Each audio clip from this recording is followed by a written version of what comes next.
let's move on to the Rams. And I know this is going to be your favorite conversation to have. I know how you feel about the Rams. I'm gonna let you take it away while I put all this stuff up. Get on your high horse and start speaking. Oh, let's go, Matt Stafford. Matt Stafford, I love you so much. Rams, I love you. Y'all are my second favorite team. I have always been fond of the Rams and what they're able to do. This defense is a damn beast, and they're not going away. They were first last year. I think they're going to be top 5 this year. I would argue first, but it's always hard to put that right there where it's at. Aaron Donald, we know what we're getting. Jalen Ramsey, talk your shit. You know, I got to see an interview of you recently talking about the D-Hops. You know, it's the only guy to ever eclipse 100 yards on him. And immediately after the game, he messages his agent, his dad, and one of his close friends and says, I got my ass cooked. Let's get to it. I love the work ethic there. I love the whole team. And I truly think that Matt Stafford is going to take this team beyond what we can. I think they're going to shatter stuff, man. They're giving the Chiefs everything they got. Really? Yes. You think so? Let's go back a few years, and we got to see the greatest game that we've ever seen in our lives at 54-51 or whatever it was with the Chiefs and Rams. That was Jared Goff. Yeah, you don't have to tell me twice. Yeah, you give them Stafford. I don't think I'm hearing enough people talk about it, man. Yeah, no, crush it. This is the team that I am too high on. I can admit that I am overly ambitious on it, but I can show you as to why I don't like Goff. And how much better in areas where Goff was not that Stafford is. And I know you have some good input on that. Yeah, no, I completely agree with what you're saying here. I think this is the most there's so many stats on Goff that I have here, so bear with me a little bit on me shitting on Goff a little bit. Let it rip. Goff ranked 32nd in yards per attempt and 29th and passer rating when he was under pressure. Stafford ranked top 5 in both of those categories, so already a huge step up for a great. You look at the offense as a whole, and I do think this has a lot to do with Goff. Scored less than projected points in 11 of 16 games. That was tied for worst in the NFL. And the way that works is that the projected points is from Vegas, right? So it's the way Vegas sees the offense or sees how the game should be played. You know how you have the line and then the score or like the over under, right? Like so you can do the math there to see what the projected points for the team is every single week. Scored less than that every single week, and there's a reason for that. The reason this team won so many games last year was because they were holding opponents to 6.7 points per game in the second half. That's incredible and speaks to the defense. Also speaks to an offense that struggled to score because it wasn't like they were blowing every team out of the water. With that kind of defense, they should have been. I have a lot more, but I'll let you chime back in here. It's amazing the difference just from a statistical standpoint, how different this team is, or how different this team has a chance to be with a Matt Stafford. Just on a personal level, you look at Goff, he's declined every single year. And one more stat against Goff, and then I'll put it to bed. 55% of Goff's yardage on the season last year came after the catch. 45% came in air yards. That's a flipped stat. That should not be accurate. That means, he really only accounted for 45% of the passing yards that his team put together. Oh yeah, and he is a part of one of the better offenses in the game. Oh yeah, and he's declined every single year since he went to the Super Bowl. It was time to move on. It certainly was, and they were able to not only move on but bring in one of the most I would say the most underrated quarterback in modern era. And I'm not going to speak the history of the game, but at least in my time of really studying the game, the most underrated quarterback I've seen. You're so right on that. Yeah. It's weird me being a Vikings fan looking at Matt Stafford and saying, Lions, we're not supposed to like each other. I have always seen that guy show up and do what he's supposed to do on a team that was just devoid of helping him out for so many years. Yeah. And now he's helped. Sean McVay had so many. I bet that he was sitting there watching film. McVay was, and he would just be like scratching his head because he's like, how do I do? Like Goff can't make that throw. Yeah. Goff can't do that. Goff can't add that fold to our offense. Stafford, you can, whatever you want to do, Stafford has the arm and ability to be able to do that. They have a great offensive line. They have amazing wide receiver weapons. Very good tight end. Tyler Higbee's looking to make that next step, and he could be a breakout star, especially with Stafford looking at him like that. Yeah. I am a little hesitant on the running game. I am not so high on the Cam Akers train. So no, disagree. I like Cam Akers, the product, a lot. But when I looked at some of the yards per carries, depending on where contact happened, he didn't break a lot of tackles. He struggled with that early on. And maybe it was because they weren't so threatened by some of this play action run stuff. He ran into heavy boxes constantly. No one was scared of Goff. Goff was one of the most heavily blitzed quarterbacks because you knew that you could get to him. You knew you could get in his head and had him rattled. So I'm hoping that doesn't show Cam Akers necessarily as much as it shows just the hardship of the situation as a whole. And having Stafford being able to spread this field, being able to open it up more, less people in the box, Akers should thrive. Yeah, that's the only area I'm scared. We'll talk about it more when we get into the fantasy conversation with my projections in fantasy. I do expect Stafford to be a big reason as to what Cam Akers is able to do this year. I think it's actually going to be a huge step up. Their entire run game is going to be a step up. I actually have Stafford's numbers are good but not great. I'm sorry, I'm getting ahead of myself. But the only reason is because I think they're going to be winning a lot of games, and I think they're going to control the game. They're not going to need Stafford to throw for 5,000 yards to be in control. He will still be a dominant player. I have so much hope for him. I want to see him do great things. I want to see him win a Super Bowl. I think Stafford, he is in that conversation for me as one of the most talented quarterbacks to have not won a Super Bowl in the modern era. Again, I'm not talking about Dan Marino and all the greats in the past, but I'm saying in the modern era right now playing. One of the best to have not won one yet, and I do think he deserves to win one. I hope he Been does. Stuck on a bad team for a long time. And I don't disagree with anything you said as far as what the Rams can be. This team is set up to be very successful. We'll just see how high they can fly. I mean, that's I put it on there for a reason. But looking at offseason at a glance, obviously we hit on Matt Stafford. I do want to hit on a couple of the losses they've had, because you can talk about the additions all day long, but they did have some major losses to this team. First of all, in the secondary, losing a John Johnson and a Troy Hill. I think those are pieces certainly helped out the secondary. Obviously, we know the star of the secondary, but those were really good pieces and really capable starters that they had to replace, and I would argue didn't replace. Obviously, I think their depth is going to be not questioned, but they're going to have players that were on their team last year that are going to step into a starting job or at least be asked to. And we're going to see how they're going to work out, right? So that's certainly a question for me. And also, obviously we know Staley went over to the Chargers. We talked about that last year. You don't. I might disagree with that a little bit, but also look at all of the other position coaches that moved on. Offensive lines coach, linebacker coach, pass game coordinator, Shane Walden. He's now the offensive coordinator of the team we're going to talk about in a minute with the Seahawks. I'm excited to talk about that. Run game coordinator, like all of these things. It's interesting. I think it's fair to say it's certainly interesting. They lost a lot of pieces as far as coaching staff, and a lot of that had to do with Staley moving on and poaching that coaching staff. Do you think that has an impact? Man, I mean, yeah, at the end of the day, it's always different. There's going to be some adjusting, but I think these are small pieces to the bigger picture. Mm-hmm. The picture's still intact. It's still McVay. there. It runs through McVay. He's the guy who started this whole trend of having this young, exciting offensive mind. I mean, he's the guy that made that's why Cliff has a job, honestly. Yeah. That's why Zach Taylor has a job, honestly. I really believe that is that they were trying to find the next hot offensive mind. A lot of guys are getting the call now because of McVay. Yeah. McVay knows what he's doing. Yeah, and I do agree with that. I also think he's started this trend, and maybe not in the entire NFL, but certainly in the NFC West, of really devaluing first-round picks. Look at what the 49ers did, this year. First, it was the Rams trading basically 3 firsts for Stafford, but really 2 firsts for Stafford and giving a first to get rid of Goff's contract. But also, they've traded their first round picks for years, right? And they've traded them for wide receivers, corners, whatever.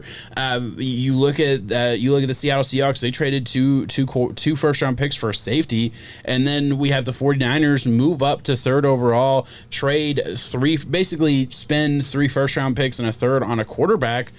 But is that really that crazy when we just watched their division rival spend 3 first-round picks on a Matt Stafford, or spend or another division rival spend 2 first-round picks on a safety?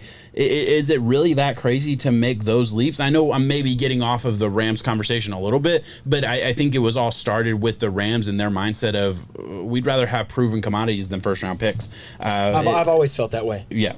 if you're able to hit, I mean, look at the Rams' success, look at Seattle's success, the 49ers' success. These are teams that pick from 20, 23, 24, wherever the playoff line starts and on. Yeah. You really, I'm not saying that they doubt the guys in their room, of course, with their scouts, but you really need to hit on those picks. There's a lot of times that those picks miss. Those don't get to contribute to what they are. They're all lottery picks, right? Yeah, exactly. At the end of the day, they're all lottery picks. Sure, you could land it. Sure, that's where a guy like a TJ Watt has gone and passed. But if you have to show me how minute of a guy that you can pick in that 20, whatever spot it is, to get that, give me the guy that, like you said, I know what he is. I know what this product is. I'd rather deal with the having to get the chemistry to work in the locker room than having to draft the guy and have him hit, and then also have to deal with the chemistry, because no matter who you get, that's a factor. Yeah. No, I certainly agree. Before we move on to their draft, because I do want to talk about their draft for a second. I do also want to show, talking about losses, the additions and losses. And by the way, this is an older chart, so if I'm missing anybody here on additions or whatever, we did this during free agency, and I'm just kind of throwing it back up here now because it's still relevant. Other than, obviously Matt Stafford, they re-signed Leonard Floyd, lost a lot of guys, and granted, most of these guys were rotational guys, Gerald Everett, second string tight end, depth pieces. Depth piece at defensive end. But I would argue they didn't replace those depth pieces with other depth pieces. So I do think there's something to be said about a team that it's built top heavy, and the Rams are very much built top heavy, and that's why I wanted to bring this up with talking about them trading for a lot of picks. Not only are you trading for the player, you're trading for that contract too. You're paying the guy, and in a cap, in a league where the cap space is real. You aren't able to pay other guys like a John Johnson, a very serviceable safety that you could say maybe a top 10 safety or maybe top 15 safety. A Samson Bukum, I can never say his last name, sorry, but a rotational defensive end who has certainly been productive. A Gerald Everett who's certainly been productive. A Troy Hill, guys like this who are productive pieces but aren't superstars. You can't afford to pay them anymore. They keep the train rolling. It's essentially the exact opposite concept of the way the Patriots have built their team for years, which is, the Patriots would much rather have all these pieces than the nice, flashy, corner or, whatever. The Rams it are is. 2 injuries away from having $60 million of cap not play. Yeah, isn't that scary? Yeah. 3 injuries away of having over $100 million in cap not play. That leaves $80 million or whatever it is to field a team left. Yeah, exactly. So there's certainly pros and cons to this approach, but I'm glad there's one team doing it. I'll put it like that. As somebody who doesn't, I'm glad there's one team. It got him close one year with Goff, and I would put X amount of dollars that if you substitute Stafford for Goff in that Super Bowl, I know who's winning that Super Bowl. Yeah. Hey, I agree, and at the end of the day, when they do trust their ability to grab depth pieces in the draft, that mindset, that philosophy makes a little bit more sense. Let's move on to the draft. Let's look at their draft here. Starting in the second round, grabbing another wide receiver, Tutu Atwell. I know we were both a little hesitant on that move. Grabbed a linebacker in the third. Had 3 fourth-round picks, so that's where they're getting their depth pieces, right? Yeah. Like you're getting to grab a Jacob Harris. Who's going to be a tight end. He's not a wide receiver. I'm sorry. He played wide receiver in college. He's going to be a tight end. You grab a cornerback. You grab a D tackle. All guys that you could go to the slide we talked about in a second that was on the board a second ago. All these guys could theoretically replace these rotational pieces. That's the role that they're going to be coming in. Yeah, exactly. So hey, if you are good enough at drafting 2nd through 7th. Fuck your first round pick. Go get superstars in the first, and take your shots in the in the 3rd, 4th. You got three fourth round picks. If those guys hit, the 3rd round pick hits, awesome. I do want to touch on their second round dilemma here. Yeah, go ahead. Wide receivers in the second round past 2 years. Van Jefferson and Tutu Atwell in the past 2 years. Yeah, I don't get it. Neither of them, I think, were valued at that range, or coming into the draft. Van Jefferson got the start, in the first 2 weeks of the season over a Reynolds, and lost the start after the first 2 weeks of the season because he was not ready for the lights. Tutu Atwell, he's a gimmicky player. He's not going to be a superstar. I don't think anybody thinks he will be. There's a small threshold where he fits that role, but other than that, it's either he does that or he, Yeah, absolutely. And granted, I'm not saying they have a plan for him. They'll use him. He has speed. He will have a place on this offense. I don't see a world where he ends up being the wide receiver 2 or wide receiver 1 down the line. You know what I mean? Like exactly. that's not his upside, is I guess how I would say that. So yeah, certainly worth mentioning there.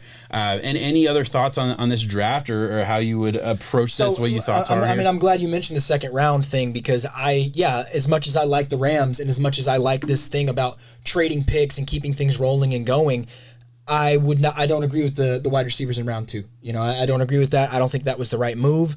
But, you know, I mean, I really like a Bobby Brown out of Texas A&M. Yeah. I think that's a guy. I know they lost Brockers. Mm-hmm. Not saying he's a Brockers, but he's a guy that can come in on certain downs when you need fresh legs, high energy, high motor, and replace some of these guys. Yeah. I wanted to see them target the linebacker spot. They did it in the 3rd with Ernest Jones. They did.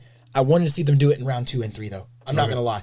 I'm a really big believer in, if you have a weakness, go get it, go target, and see if you can make it happen with that. Make it a strength. I feel like wide receiver was one where they kind of were already wrapped up and good. I know they lost to Josh Reynolds, but I guess that says more about Van Jefferson than it does anything else. I think so. Yeah, that means that they view that as a weakness. And also, there is a world where, hey, I can sit here and say, I want teams to be able to quickly recognize their mistakes and not be afraid to correct them. That's like, true as well. Don't sit around and spend 3 years trying to make a square peg fitting a round hole, right? If it doesn't work, it doesn't work. If you didn't like what you saw in Van Jefferson, sure, he's not out. He's not totally out of a job right now. This is a make it or prove it year, and we're going to see what happens with the added competition. Yeah, listen, I absolutely agree. I think that's a really good place to put it. Anywhere else we need to go with this? I'm just going to look at the rundown, see if I'm missing anything. No, I think that's it. Let's move on to our fantasy talk. Yeah. Are you good with that? Yeah, Anywhere else you want to go? All right. So listen, as I've said, and the only reason I'm repeating it for those of you watching the 5K. Podcast, the only reason I'm repeating this because for the people watching the full podcast is because we're going to clip this out. So I'm telling people that are just watching this video, this is a work in progress. What we're doing is I'm showing you my projection for this team stats right now. I withhold the right to change it, and I'm going to change it. Like, I'm going to adjust these numbers a little bit, but I wanted to put it out there, and I think it's fun to kind of talk about it and talk about the process, the thought process. And my opinions can be changed. So if you're looking in the comments and you think something's wrong, let me know what's wrong. What should be changed? Where am I off on this number? I mean, I certainly think it's interesting. Jacob is looking at it for the first time here, so I'm going to kind of talk through my thoughts here. I have Matthew Stafford at 4,600 yards. You said you wanted him to hit 1,000 or 5,000. The reason I don't have him hitting 5,000 is honestly because I think he could be sitting out some fourth quarters. I think they could be running the ball games over by halftime kind of conversation here in a lot of games. I think they're that good, and I think they will beat down on certainly bad teams. Not saying that will happen every week, obviously. But yeah, I don't think, this team, when everything worked in that 2019 season when they went to the Super Bowl, the team did run through Todd Gurley. And granted, that was the best player on the team. Now the best player on their team realistically is Matthew Stafford. So I'm not expecting that. But I do expect the run game to be a big part of this team. I'm taking a big shot on Cam Akers. I'm projecting big numbers from Cam Akers. I certainly am projecting big numbers from Matthew Stafford too. Nothing negative here at all for Matthew Stafford, but maybe not 5,000 because I don't think they'll need to throw the ball as much as maybe a team that's in a lot of close games like late games. If you don't have to play hero ball like you do at Detroit. Exactly. So that's my thought process there. I think he's hitting that though. And with that being said, I think that would give them 2 1,000-yard receivers in Woods and Kupp. Love those guys. Higbee, I think Higbee's going to do a little bit more on the yards there. I'm just very ambitious on the Rams as a whole. And maybe I'm a little bit more skeptical of what a Cam Akers could do here. Not saying I don't believe in it. No, do they have Deshaun Jackson, fine. By the way? Yeah, they have Deshaun Jackson. As in the old Deshaun Jackson. Wow, they have him. He's in there. It was kind of a quiet signing. He's not a guy that I think at this point in his career we're really expecting a whole lot from. But I definitely have him. I have him getting 32 receptions. No, I was just making sure that was the right that's one. the guy. Yeah. So just to touch on a couple of things, because just for those of you listening to the podcast that aren't hearing it, I do want to make sure you guys know where we're at. Tyler Higbee at 41 receptions, 500 yards essentially. I thought that was fair. I really did. I don't expect the tight end to become the biggest part of this offense. I think last year they ran a lot of 2 tight end sets and really incorporated their tight ends more because they really only had 2 wide receivers to look at, Robert Woods and Cooper Kupp. And I'm not saying that isn't the case now with adding, Van Jefferson going in his second year, Tutu Atwell drafted, Deshaun Jackson. I do think those 3 guys, between those 3 guys, they can run 3 wide receiver and make it work. and I think they'll be comfortable with it, right? Yeah. Between those three guys, somebody has the opportunity to at least come out of it and maybe make it, and again, Tyler Higbee will still be on the board or still be on the field a lot this year, but I don't expect it to be like the biggest statistical year. And granted, those kind of numbers out of a tight end, give him a couple extra touchdowns here and there, that's top 10 tight end numbers, like the way the tight end game goes. After the big 3 or 4, it's a drop off. Yeah, absolutely. And with Woods and Kupp, I gave just the way I broke it down. I gave Kupps a couple more targets, a couple more receptions, but I gave Woods a couple more yards and a couple more touchdowns. He's primarily a deeper ball. Yeah, and Woods is targeted more in the red zone than Kupp is, so that's why he wins the touchdown battle there, and I think that's why he overall wins the better fantasy option there. Although I do love Kupp, and I think they're both good fantasy options. I honestly, looking at it right now, I might bump it up to give them both 1,000 yards just because I believe they're both 1,000-yard receivers. That's what I'm at. And I might that's splitting hairs though. Yeah, and I can 30 and 75 on one. Yeah. Yeah, exactly. And I can take away some yards. I get it. I'm bullish on Cam Akers. Just looking at it, 300 rushing attempts, that's a lot. But granted, there's an extra game. So, this is assuming health, an extra game. 300 isn't as crazy as it was last year. 1,300 rushing yards. Yeah, man, I get it. I understand. I'm saying he's going to have a great season. I am. I believe it. I really do. That's finishing as... I don't know if that's RB1 numbers. He'll be those are RB1 numbers for sure. RB1. Yeah, those are certainly RB1 numbers. And I'm giving him 10 touchdowns. I'm also giving him receiving, production too. 45 catches, 277 yards, so getting about 2 catches a game, just here and there. I hope he does it. Yeah, I'm hoping so too. I know. Listen, I don't care if anybody knows. I know I have the 6th pick in our keeper league, and if he's there, I'm gonna take him. I can't blame you. Yeah. So, and granted, if he's not, he's not. But I believe in a Cam Akers. I really do. I think he has severe upside. I believe I believe in the talent. I always have. I saw the talent last year, especially when he started to put it all together at the end of the year. And I do believe going into this season, he will be the number one. He will be the clear-cut starter on a team that on an offense that I think is a lot better. Yeah. So that was my thought process. Anywhere else you want to go with this? No, it's good. Stafford Lombardi. Stafford Lombardi. Hell yeah. You're so high on Stafford. I love it. Good. Hey, Rams fans, let me know what you think about those numbers. Am I too bullish? Am I not bullish enough here and there? Very interested to hear on your thoughts on how this season's going to go. Let us know in the comments.